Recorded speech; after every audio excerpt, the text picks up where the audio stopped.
ই-কিস্তি microfinance সফটওয়্যারে আপনাদের স্বাগত। আজকে আমরা ই-কিস্তি মাইক্রোফাইন্যান্স সফটওয়্যারের প্রাথমিক পর্যায়ে কিভাবে সেটআপ সম্পন্ন করতে হয় সে বিষয়ে জানব। সফটওয়্যারটি ওয়েব বেস হওয়ায় আমরা খুব সহজেই ডেস্কটপ, ল্যাপটপ বা মোবাইল ব্যবহার করে সফটওয়্যারটি সেটআপ করতে পারবো। সেজন্য আমরা মোবাইল অথবা ডেস্কটপ বা ল্যাপটপ থেকে একটি ওয়েব ব্রাউজার ব্যবহার করব। আমরা চাইলে গুগল ক্রোম অথবা ফায়ারফক্স ব্যবহার করতে পারি। আমি গুগল ক্রোমে প্রবেশ করলাম এবং এখানে যে লিঙ্কটি আপনাকে দেওয়া হয়েছে ওই লিঙ্কে আপনি প্রবেশ করবেন। যেমন আমি এখানে আমার লিঙ্কে প্রবেশ করলাম এবং আপনাকে যে ইউজার নেম এবং পাসওয়ার্ড দেওয়া হয়েছে ওই ইউজার নেম পাসওয়ার্ড দিয়ে আপনি সফটওয়্যারে সাইন ইন করবেন। করার সাথে সাথে আপনি সফটওয়্যারের হোম পেজটি দেখতে পারবেন। আপনারা দেখতে পাচ্ছেন এখানে মেনু বার এবং এখানে সবচেয়ে যে ব্যবহৃত যে আইকনগুলো রয়েছে তা আমরা এখানে দেখতে পারছি। তো আমরা যদি একটু মেনু বার লক্ষ্য করি তাহলে মডিউল আকারে আমরা এই অপশনগুলো দেখতে পারবো, যেমন member, deposit, loan and investment, এভাবে মডিউলগুলো গুছানো রয়েছে। তো যেহেতু আমরা সফটওয়্যারটি সেট আপ করবো সেজন্য আমরা প্রথমে চলে যাব সেটিংসে আমাদের সর্বপ্রথম কাজ হবে জেনারেল সেটিংসে আসা এবং এখানে এমপ্লয়ি রেজিস্ট্রেশন করা। আমাদের যেই কর্মচারী রয়েছে তাদের সকলকে আমরা সফটওয়্যারে এন্ট্রি করব। তো এমপ্লয়ি রেজিস্টারে চলে আসলাম এবং এখানে এমপ্লয়ি নেমে আমি একজন কর্মীর নাম লিখব। যেমন আমি এখানে লিখব রায়হান এবং বাকি তথ্যগুলো আমি এখানে দিয়ে দিলাম।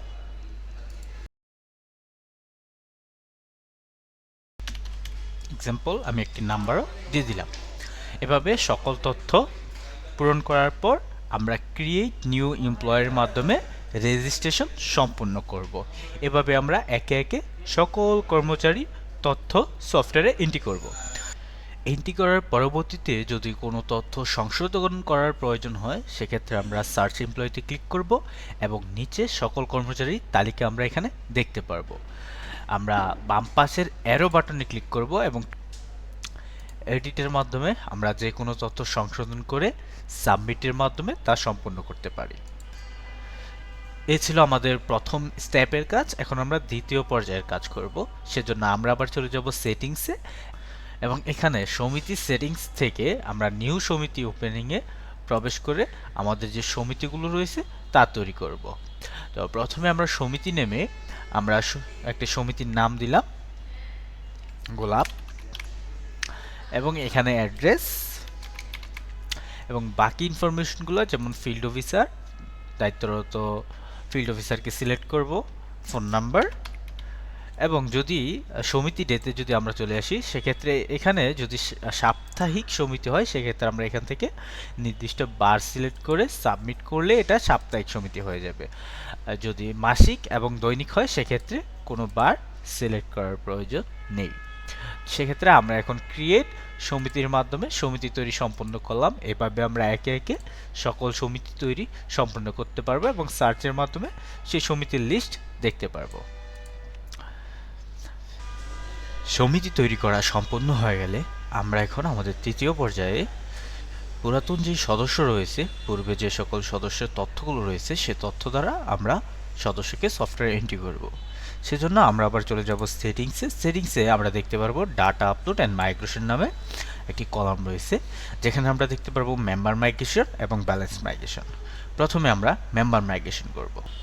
মেম্বার মাইগ্রেশনে প্রবেশ করার পর প্রথমে আমরা দেখতে পারবো সমিতি নেম, নাম্বার অফ মেম্বার এবং এক্সেল ফাইল। আপাতত আমরা প্রথম যাদের এক্সেল ফাইল নেই তারা কিন্তু আরও সহজে এখানে সদস্য ভর্তি করে ফেলতে পারবে। সেজন্য প্রথমে সমিতি নেম, যেই শীট বা সমিতির সদস্য ভর্তি করা হবে সেই সমিতিটা আমাদের সিলেক্ট করা লাগবে। আমরা গোলাপ সিলেক্ট করলাম এবং আমাদের দেখতে হবে এই গোলাপ শীট বা গোলাপ সমিতিতে কতজন সদস্য রয়েছে। ধরুন উদাহরণস্বরূপ এখানে 3 জন আমি লিখলাম এবং এখানে 3 লেখার সাথে সাথে আমরা এখানে ক্রিয়েট ব্ল্যাঙ্ক রোতে ক্লিক করে দেব। তাহলে কি হবে যে আমাদের 3টি রো তৈরি হবে যেখানে আমরা সদস্যের তথ্য দিয়ে সাবমিট করার মাধ্যমে সদস্য ভর্তি সম্পন্ন করতে পারবো। যারা ম্যানুয়াল সদস্য আইডি ব্যবহার করতে চান সেক্ষেত্রে এখানে সদস্য আইডি লিখতে পারেন অথবা স্বয়ংক্রিয় আইডির জন্য আপনারা এখানে খালি রাখতে পারেন। সেক্ষেত্রে আমি প্রথমে মেম্বার নেম, সমিতি নেম, জেন্ডার, ফাদার্স বা husband name, mobile, present address, admission date এবং এনআইডি ইনফরমেশন দিয়ে সদস্য ভর্তি সম্পন্ন করতে পারি। তো আমি এখানে সম্পূর্ণ তথ্য দিয়ে সকল রো পূরণ করছি।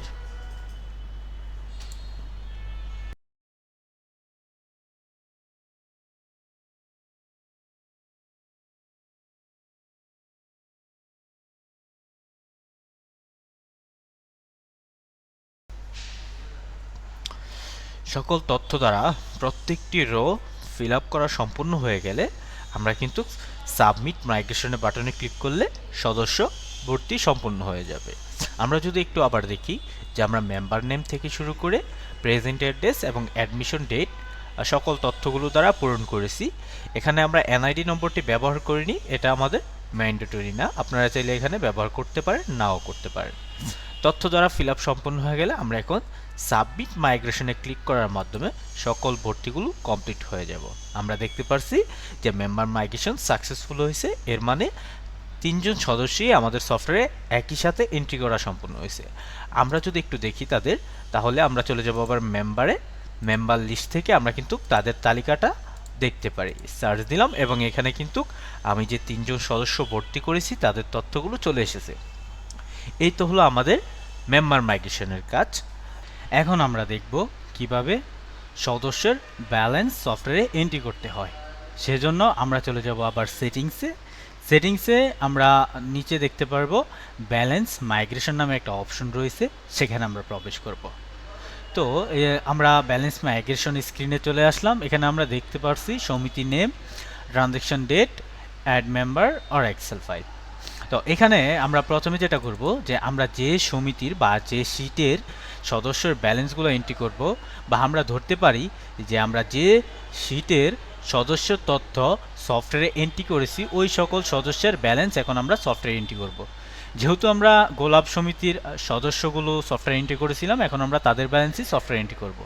আমরা সমিতির নামটা সিলেক্ট করলাম এবং এখানে ট্রানজ্যাকশন ডেট আমরা লাস্ট কত তারিখের ক্লোজিংয়ে ডাটা সফটওয়্যারে এন্ট্রি করছি তার তারিখ। তো ধরুন এখানে আমি যেই ডিসেম্বরের ওপেনিংয়ের ব্যালেন্সটা আমি প্রবেশ করাচ্ছি। তো সেক্ষেত্রে এখানে আমি লিখতে পারি যে 30 নভেম্বর 2025-এ আমি হচ্ছে সফটওয়্যারে ডাটা এন্ট্রি করব। তারপর হচ্ছে অ্যাড মেম্বার, এক্ষেত্রে আমরা হচ্ছে ইয়েস করে দিব। তাহলে যেটা হবে যে আমরা সার্চ দেওয়ার সাথে সাথে আমরা যেই সদস্যগুলো সফটওয়্যারে এন্ট্রি করেছিলাম তা কিন্তু নিচের সামারিতে আমরা দেখতে পারবো। যেমন এখানে আমরা দেখতে পাচ্ছি যে আমরা যে 3 জন সদস্য মেম্বার মাইগ্রেশনে ভর্তি করেছিলাম তারা এখানে চলে আসছে তাদের আইডি সহকারে। যেমন এখানে সাকাত, এনামুল এবং রায়হান চলে আসছে।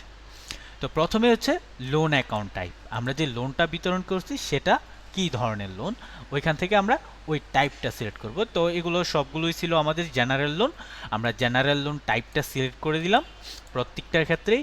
এবং তারপর হচ্ছে ওপেনিং ডেট, এই ওপেনিং ডেটে আমরা লিখব আমাদের বিতরণ তারিখ, যেই তারিখে বিতরণ দেওয়া হয়েছিল ওই বিতরণ তারিখটা এখানে আমরা লিখব।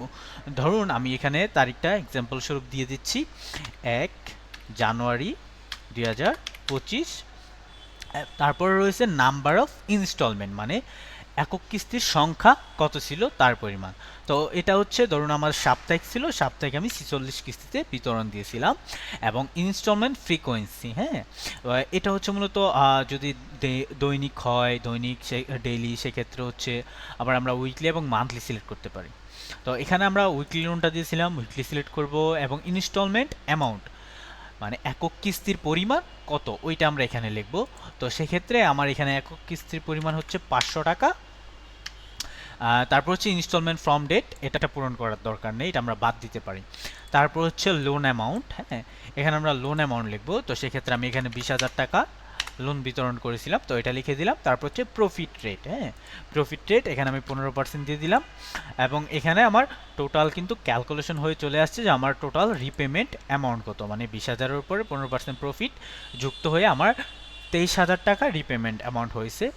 এখন কথা হচ্ছে যেহেতু আমার লোনটা পূর্বে দিয়েছিলাম এর মধ্যে থেকে আমার এ অবধি কত টাকা আদায় হয়েছে ওইটা আমরা টোটাল রিসিভের ঘরে লিখে দেব।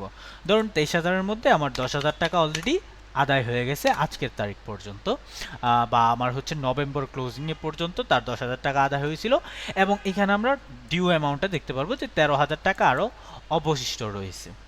তো এই তো হচ্ছে আমার লোনের ইনফরমেশন। যেমন এখানে আমি যদি আবার একটু ওভারভিউ দিই, প্রথম থেকে আমি লোন অ্যাকাউন্ট টাইপ সিলেক্ট করলাম, বিতরণের তারিখ দিলাম, একক কিস্তির সংখ্যা এবং হচ্ছে তার দৈনিক, সাপ্তাহিক, মাসিক এটা চিহ্নিত করে দিলাম।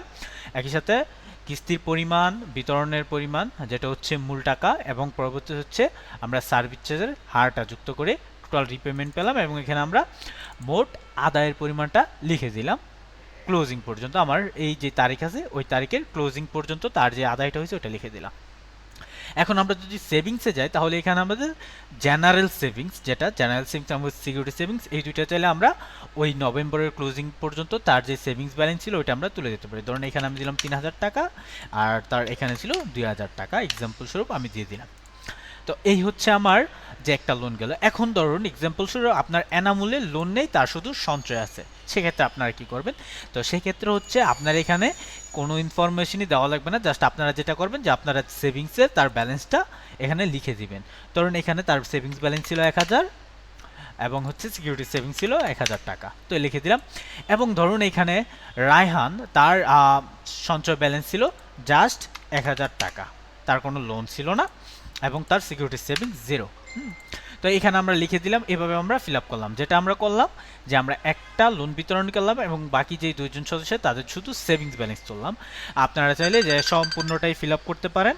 সম্পূর্ণটা ফিল আপ করা হয়ে গেলে আমরা কিন্তু এখানে টোটাল যে আউটস্ট্যান্ডিংটা রয়েছে ওইটা আমরা দেখতে পারবো, যেখানে ১৩,০০০ টাকা, ওইটা যদি আমাদের হিসাবের সাথে মিলে যায়, একই সাথে সেভিংস এবং হচ্ছে আমার সিকিউরিটি সেভিংস সব কিছু তথ্য অ্যাকুরেট থাকলে যদি মিলে যায়, তারপরে আমরা যেটা করবো সাবমিট ব্যালেন্স মাইগ্রেশনে ক্লিক করে আমরা এন্ট্রি সম্পূর্ণ করব, এবং আমরা এখানে দেখলাম যে আমাদের এন্ট্রিগুলো সঠিকভাবে সম্পূর্ণ হয়েছে। এখন যদি আমরা তা যাচাই করতে যাই সেক্ষেত্রে আমরা চলে যাব কালেকশনে। কালেকশনের মধ্যে আমরা মেম্বার ব্যালেন্স বা কাস্টমার ব্যালেন্স রিপোর্ট নামে একটা রিপোর্ট পাবো। ওইখানে আমরা সমিতি নেম সিলেক্ট করে প্রিন্ট দেওয়ার মাধ্যমে আমরা কিন্তু দেখতে পারবো যে আমরা যে সদস্যগুলোর তথ্য এন্ট্রি করেছি তা কিন্তু একত্রে সফটওয়্যারে এন্ট্রি হয়ে গেছে। যেমন ধরুন এই যে আমরা এখানে দেখতে পাচ্ছি যে শাকাওয়াত তার সিকিউরিটি ব্যালেন্স, জেনারেল সেভিংসের ব্যালেন্স এবং একই সাথে তার লোন স্থিতি কিন্তু সফটওয়্যারে এন্ট্রি হয়ে গেছে।